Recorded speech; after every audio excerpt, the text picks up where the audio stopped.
আজ আমি আমার এই বিপদের কথা কাকে বলিব, কি বলিব? কে শুনিবে আমার কথা? বিপদ যদি আসে রে ভাই, সব দিক থেকে আসে।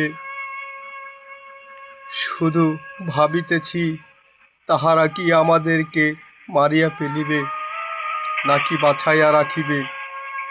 তাহাদের মনোভাব দেখিতে আমার তো ভালো লাগছে না। আমাদেরকে কি বন্দি করে রেখে দেবে সেই বন্দি কারাগারে,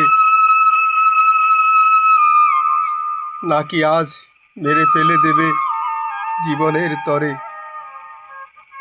পা আর চলছে না, আর এই কথা ভেবে মাঝে মাঝে হাত পাও ব্যবধ হয়ে আসছে ভয়ে।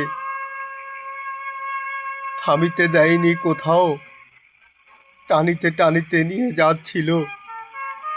কি যে লাঞ্ছিত করে, কেন যে হতভাগ্য কপাল নিয়ে জন্ম নিয়েছি। অর্থ বুঝি আমার মূল সমস্যার কারণ হয়ে দাঁড়িয়েছে আজ।